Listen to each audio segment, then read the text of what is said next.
Honorable Chairman, Andhra Pradesh State Legislative Council, Honorable Speaker, Andhra Pradesh State Legislative Assembly, Honorable Members of the State Legislature, I am immensely pleased to welcome and congratulate the newly elected Honorable Members of the State Legislative Assembly and members of the Legislative Council to this joint session of the State Legislature being convened for the first time after the general elections 2024. I would like to take this opportunity to commend the Andhra people's active participation in the electoral process. Their inspiration for change has been unambiguous. Now the responsibility of fulfilling their aspirations lies with all of you. Honorable members, you are aware that due to the supreme sacrifice of Amarajeevi Potti Sriramulu, Andhra Pradesh was formed as the first linguistic state on 1st October 1953 with Kurnool as capital. Thereafter, the state was recognized on 1st November 1956 and Telugu-speaking parts of Hyderabad state were made into the combined Andhra Pradesh with Hyderabad as capital. Accordingly, a lot of Telugu people moved to Hyderabad. Again, in June 2014, the people of Andhra Pradesh were forced to undergo another reorganization of their state, the most damaging experience of all. The united Andhra Pradesh was bifurcated unscientifically, undemocratically, and without adequate consultation with the stakeholders. This has left an indelible mark on the minds of the people of the residual state of Andhra Pradesh. The turbulence caused due to multiple state reorganizations and the resultant disruptions have deprived Andhra people of a sustained long-period development and progress. Today we stand at a juncture where the people have to again take up the task of rebuilding their state. As time has progressed, it has become evident that the Andhra Pradesh Reorganization Act 2014 does not compensate enough the residual Andhra Pradesh for the loss of prosperity and development opportunities. The state bifurcation has imposed an unprecedented strain on the economy of the state. There are patent inconsistencies in distribution of assets and liabilities, with 58.32% of combined state population.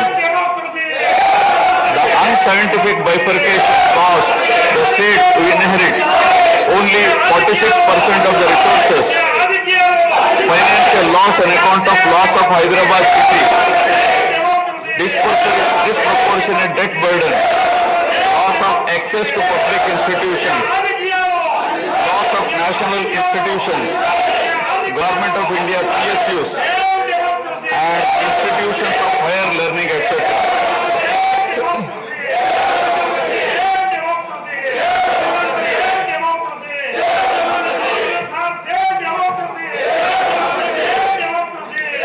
One can see that scientific criteria for apportionment were not adopted, while the residual state inherited huge revenue deficit. Debt was shared on population basis, assets on location basis, power sharing on consumption basis, and worst of all, educational institutions with no basis. All these factors led to the structural change in economy with reduction of service sectors from 51% to 44%. The per capita income too fell from 1,06,176 for the combined state to rupees 93,121 for AP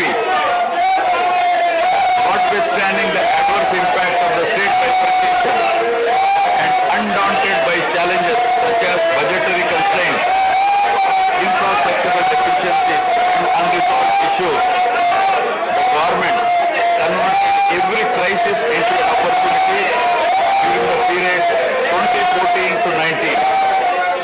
The government had laid a solid foundation for a vibrant Sunrise Andhra Pradesh. The then government focused on the inherent strengths of the successor state of Andhra Pradesh, its 974-kilometer coastline, providing opportunities for port-led development and requisite environment for manufacturing activities. The fertile river plains supporting agriculture and allied activities, the passing of 3 industrial corridors through the state, the rich natural and human resources. A reflection on the state's performance during the 5-year period of 2014 to 19 gives a clear picture of the balancing act between development and welfare. Completion of prestigious Pattasima project by linking of rivers Godavari and Krishna in a record time of 1 year. Completion of 72% of Polavaram project so that it could be made fully operational by 2021. Prioritization of other irrigation projects, drought proofing measures, real-time governance, development of Amaravati region through land pooling, construction of new secretariat and legislature building are a few examples worthy of mention.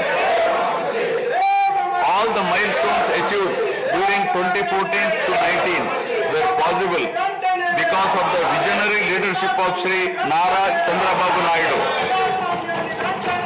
the Honorable Chief Minister of Andhra Pradesh.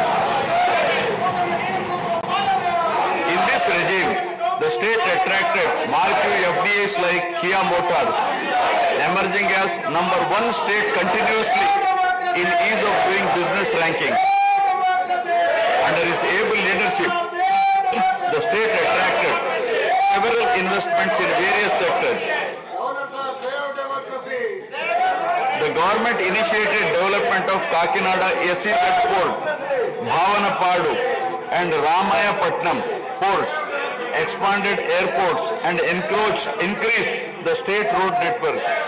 The development of infrastructure was balanced with welfare measures such as increase in old age pension, farm loan waiver, scholarships to students, construction of houses, etc. These development and welfare measures led to compound annual growth of 13.5% between 2014 to 19. While the state was set to take off on the path of high growth, the change of regime in 2019 again brought back the disturbing time for the nascent Andhra Pradesh.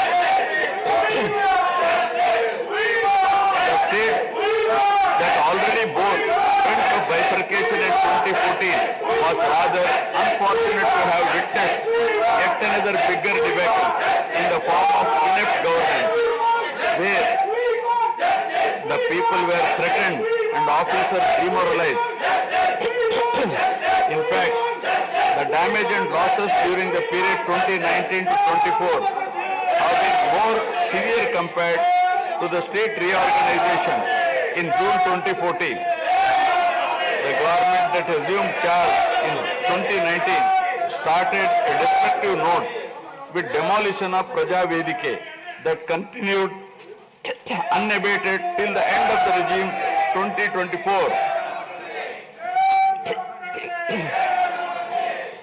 During this regime, democracy was at peril.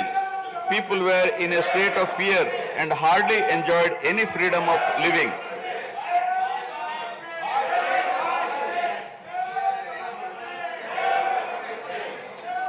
The regime revenge politics had severely hampered the state's prospects for prosperity and growth. Even the Honorable High Court of Andhra Pradesh had sought to convene a judicial inquiry into whether there is a constitutional breakdown in the state. The biggest damage was done to the brand AP. No noteworthy companies came forward to invest in the state. The corrupt practices at all levels, coupled with weaponization of instruments of governance across revenue earning departments for personal gains, sabotaging of checks and balances, made several state institutions and private companies defunct and forced the existing enthusiastic investors and entrepreneurs to move out of Andhra Pradesh to other states. The uncertain environment which rocked the confidence of the people in general and investors in particular started showing impact on the state finances, leaving them in a mess. Fiscal prudence was abandoned. Expenditure was beyond means in spite of limited revenue growth, and debt and liabilities rose sharply. Financial management is manifested by diversion of funds, higher taxation despite high inflation, increase in power sector liabilities, neglect of capital expenditure which eventually resulted in slowing down of the economy. The enormous gap in resources was sought to be met repeatedly by borrowings through corporations and forcing them to spend on government expenditure, and in the process weakening the corporations.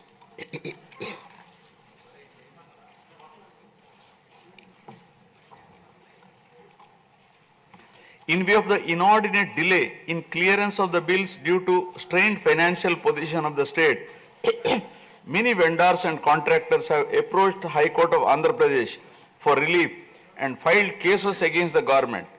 About 25,000 cases have been filed for bill payments, which is unprecedented. The sheer number of contempt cases with personal appearances and arrest warrants against officials in several cases resulted in systematic humiliation and victimization of bureaucracy. This led to complete demoralization of administrative machinery. The capital expenditure reduced by 60% in 2019-24 compared to 2014-19. Departments such as water resources and transport, roads and buildings, which undertake substantial capital works, were left critically short of funds to carry out any works. The capital expenditure on water resources has reduced by 56%, and that on roads and buildings by an alarming 85% during this period. The compound annual growth rate of states-owned tax revenue slipped from 12.8% to 8.1% during this period. On the other hand, the revenue expenditure increased from 7.8% to 10.5%, whereas the capital expenditure growth declined steeply from 26.4% to 3.4%.